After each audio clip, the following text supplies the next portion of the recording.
नमस्कार, D5 channel Hindi के programme Punjab election 2022 में मैं वंदना आप सभी दर्शकों का स्वागत करती हूं। आज हमारे साथ स्टूडियो में मौजूद हैं सीनियर जर्नलिस्ट प्रदीप शाही जी। शाही जी, आपका बहुत बहुत स्वागत है। नमस्कार मैम। शाही जी, आज हम बात करेंगे 14 प्रमुख विधानसभा सीटों की। कौन कौन सी हैं ये सीटें? जी बिल्कुल सही मैम। 2022 के चुनाव संपन्न हो चुके हैं, मतगणना भी हो चुकी है और आम आदमी पार्टी पंजाब में सत्ता नशीन भी हो चुकी है। हम आज प्रमुख 14 ऐसी सीटों का चर्चा करेंगे कि वहाँ पर मत फीसद 2017 की तुलना में 2022 में क्या रहा। इनमें प्रमुख सीटें हैं लंबी, जलालाबाद, पटियाला रूरल, अमृतसर ईस्ट, चमकौर साहब, भदौड़, बठिंडा अर्बन, संगरूर, मानसा, मोगा, मजीठा, लहरा और धूरी।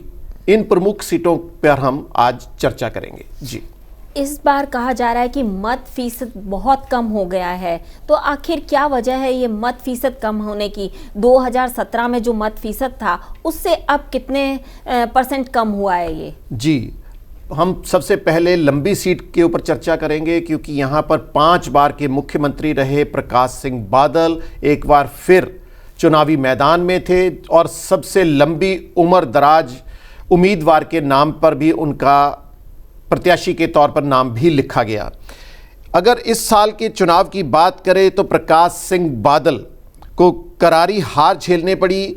उन्हें इस बार 40.47% ही मत मिले, जबकि कांग्रेस के जगपाल सिंह को मिले 7.47, महज 7.47। और जो विजेता रहे वह आम आदमी पार्टी के गुरमीत सिंह खुडिया, उनको मत फीसद मिला है 48.87%। अगर 2017 की बात करें तो प्रकाश सिंह बादल को मत मिले थे 49.95%, यानी कि लगभग 9% से अधिक उनको मतों का नुकसान हुआ है। और कांग्रेस की ओर से थे कैप्टन अमरिंदर सिंह, जिन्हें मत मिले थे 32.81%। और आपके जरनैल सिंह प्रत्याशी थे, उन्हें महज 15.99%, यानी कि इस सीट पर लगभग 9% का नुकसान प्रकाश सिंह बादल को झेलना पड़ा, जो उनकी हार में तब्दील हो गया। जी, जो एग्जिट पोल है उसके वो भी सभी जगह के फेल हो गए देखा जाए तो। जी बिल्कुल सही कह रहे हैं। एग्जिट पोल लगभग सारे ही फेल माने जा सकते हैं। अगर एक एग्जिट पोल की बात करें, उन्होंने 100 से अधिक सीटें आम आदमी पार्टी को प्रदान की थी, परंतु ऐसा नहीं। अन्य सभी एग्जिट पोल पूरी तरह से फेल ही माने जा सकते हैं, क्योंकि अधिकतर एग्जिट पोल में हैंग सरकार दिखा रहे थे, किसी भी सरकार को पूर्ण बहुमत नहीं मिल रहा था। परंतु अगर इसके अलावा भी बात करें तो 2017 में भी यही स्थिति थी। एग्जिट पोल में आम आदमी पार्टी को 100 से अधिक सीटें दी जा रही थी और सत्ता में नशीन हो गई कांग्रेस पार्टी। अगर 2012 की बात करें तो 2012 में भी यही स्थिति रही। 2012 में कांग्रेस की सरकार के पूरे चर्चे थे कि सरकार बनने वाली है, परंतु अंतिम समय में जब परिवर्तन हुआ तो अकाली दल की सरकार सामने आ गई। इस बार जो पंजाब की स्थिति है वो क्या है? इस बार पंजाब में 92 सीटों पर आम आदमी पार्टी की जीत हुई। अकाली दल के महज 4 प्रत्याशी ही विजयी हुए, कांग्रेस के 18 प्रत्याशी विजयी हुए, भारतीय जनता पार्टी की 2 सीटों पर प्रत्याशी विजयी हुए और 1 सीट पर आज़ाद उम्मीदवार विजयी रहा। इसके अलावा अगर हम यूपी के आंकड़े देखें तो वहां के एग्जिट पोल क्या कहते हैं? जी, इस बार की अगर बात करें 2017 या 2022 की बात करें, 2017 में भारतीय जनता पार्टी पूर्ण रूप से विजयी हुई थी, परंतु 2022 में जो एग्जिट पोल हमारे सामने आए, उन सभी एग्जिट पोल में एक ही बात दिखाई दे रही थी कि समाजवादी पार्टी और भारतीय जनता पार्टी में एक समान टक्कर है और ज़्यादातर लोगों ने समाजवादी पार्टी को सत्ता नशीन होते हुए भी दिखाया था। परंतु स्थितियां हमारे सामने हैं। 10 मार्च के चुनाव के बाद भारतीय जनता पार्टी ने एक बड़ी शानदार जीत दर्ज की और समाजवादी पार्टी को करारी हार झेलनी पड़ी। टीएमसी की स्थिति पे नजर डालें तो वो क्या है, क्या कह सकते हैं इस बारे में? जी, अभी हाल में ही संपन्न हुए थे वेस्ट बंगाल के चुनाव, तो वहां पर भी चुनावों में भारतीय जनता पार्टी को विजयी पार्टी के रूप में दिखाया जा रहा था, परंतु जब परिणाम आए तो वहां पर तृणमूल कांग्रेस की ममता बनर्जी ने बाजी मार ली। तो इस तरह से अगर माना जाए तो एग्जिट पोल सिर्फ आंकड़ों का खेल है या फिर पार्टियां, राजनीतिक दल अपने अपने स्वार्थ के लिए उन पार्टियों को, उन एग्जिट पोल को पेश कर देती हैं ताकि अन्य जगह पर अगर एक राज्य में चुनाव हो चुके हैं तो दूसरे राज्य में एग्जिट पोल दिखाकर वहां पर अपनी मत गणना को या अपने मताधिकार को बेहतर बनाने की कोशिश में जुट जाते हैं। जी, अब हम बात करते हैं दूसरी सीट की, वो कौन सी है और वहां का मत फीसद कितना रहा? जी, अगर अन्य सीटों की बात करें तो मैम उसमें है जलालाबाद प्रमुख सीट है, जिस पर उप मुख्यमंत्री सुखबीर सिंह बादल चुनाव लड़ रहे थे, जो इस बार मुख्यमंत्री पद के दावेदार थे। इस बार के चुनाव में सुखबीर बादल को 39.4% मत हासिल हुए, जबकि बीते चुनाव की अगर बात करें 2017 में तो ये मत फीसद था 44%, यानी कि 5% से अधिक की गिरावट दर्ज की गई। जबकि जगदीप कंबोज आम आदमी पार्टी के प्रत्याशी हैं, उन्हें 52.95% मत मिले और पूरनचंद भारतीय जनता पार्टी के हैं, उन्हें महज 3.14% मतों से ही संतोष करना पड़ा, जबकि कांग्रेस के प्रत्याशी को महज 5.8% ही मत मिले। या यूं कहा जा सकता है कि ये मत लगातार गिरावट में दर्ज किए जा रहे हैं। अगर पटियाला की सीट की बात करें, बहुत महत्वपूर्ण सीट थी। यहां पर इस साल 2022 के चुनाव में अजीत पाल सिंह कोहली ने, आम आदमी पार्टी के प्रत्याशी ने कैप्टन अमरिंदर सिंह, जो यहां के पंजाब लोक कांग्रेस से प्रत्याशी थे, उन्हें पराजित किया। अजीत पाल कोहली को मत मिले हैं 46.49%, जबकि अमरिंदर सिंह को मिले हैं महज 27.28%।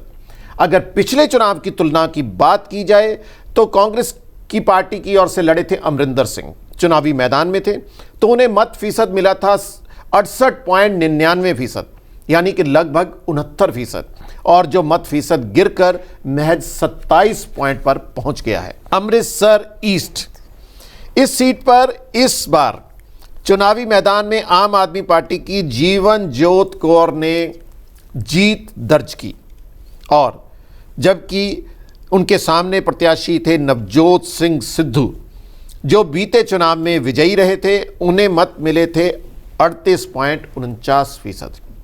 और पिछले चुनाव की बात करें तो यहां पर कांग्रेस के नवजोत सिद्धू को मत मिले थे 61.1%, जो इस बार गिरकर 30.49% पर पहुंच गया, यानी कि 30% चुनाव मत उनके गिर गए।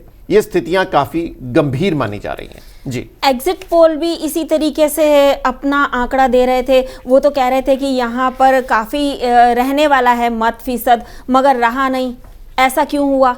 जी बिल्कुल, मैंने अभी थोड़ी देर पहले भी मैम यही बात की थी कि एग्जिट पोल में स्थितियां इतनी गंभीर हैं कि सभी राजनीतिक दल अपनी अपनी मर्जी से पोलिंग को प्रभावित करने के लिए एग्जिट पोल का निवारण करती हैं और लोगों के सामने पेश करती हैं। यही कारण था कि कोई भी एग्जिट पोल, किसी का भी, ये सिर्फ आंकड़ों का खेल माना जा सकता है, इसके अलावा कुछ भी नहीं है, क्योंकि आंकड़े किसी को भी प्रभावित कर सकते हैं और ये आंखों में धूल झोंकने की ही बात करते हैं। अगर आपको याद हो तो कुछ दिन पहले सुखबीर बादल ने भी ये कहा था कि ये एग्जिट पोल केवल भ्रमित करने वाले होते हैं और इन पर पाबंदी भी लगा देनी चाहिए, जबकि चुनाव आयोग की ओर से कई बार इसके ऊपर कार्रवाई भी की गई और इनको रोका भी जाता है, परंतु स्थितियां वही रहती हैं, क्योंकि सोशल मीडिया पर इस तरह का प्रचार लगातार जारी रहता है जो चुनावों को प्रभावित भी करता है। बिल्कुल, सोशल मीडिया पर इसमें रोक लगाई भी थी कि एग्जिट पोल जो है वो नहीं दिखाए जाने चाहिए, इससे जनता भ्रमित हो जाती है, वो किसी एक पार्टी की तरफ चल देती है,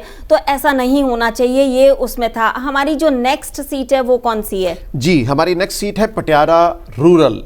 पटियाला रूरल में बहुत अहम सीट इसलिए भी थी कि पिछली बार इस सीट पर ब्रह्म मिंद्रा चुनाव विजयी हुए थे, जो कैबिनेट मंत्री भी रहे। ब्रह्म मिंद्रा को पिछले चुनाव में 47.30% मत मिले थे, जबकि इस बार उन्होंने अपने बेटे मोहित मुंद्रा को चुनाव में उतारा और परंतु इस बार की स्थितियां बिल्कुल विपरीत रही। उनके बेटे को मोहित महिंद्रा को महज 15.97% ही मत मिले और यहां के जो विजेता रहे वह हैं आम आदमी पार्टी के डॉक्टर बलबीर सिंह, जिन्हें मत मिले 52.5%। यानी कि अगर 2017 की बात करें तो ब्रह्मिंद्रा से भी 5% अधिक मत मिले। यानी कि मतों का मार्जिन भी अगर माना जाए तो 53,474 मतों से डॉक्टर बलबीर ने जीत दर्ज की है। इसके बाद बात करेंगे चमकौर साहिब की। जी, चमकौर साहिब का क्या मत फीसद रहा? जी, चमकौर साहब की अगर बात करें तो पिछले चुनाव में 2017 में यहां पर मुख्यमंत्री पद पर आसीन रहे चरणजीत सिंह चन्नी विजयी रहे थे और उन्हें मत फीसद मिला था 42.26%। जबकि इस बार भी वह चमकौर साहब से ही लड़े, परंतु इस बार चरणजीत सिंह चन्नी का मत फीसद वहीं पर स्टेबल रहा 42.32%। उनके मतों में कोई कमी नहीं आई, परंतु उनके सामने जो प्रत्याशी थे चरणजीत सिंह आम आदमी पार्टी के, जिनको पिछले चुनाव में बहुत कम मत मिले थे, परंतु इस बार उन्होंने 47.6% मत हासिल करके यानी कि 7942 मतों का अंतर लेकर जीत दर्ज की। इसके बाद हमारी नई अगली हॉट सीट है भदौर। भदौर के बारे में आप क्या कहना चाहेंगे? यहाँ पे कितना मत फीसद रहा?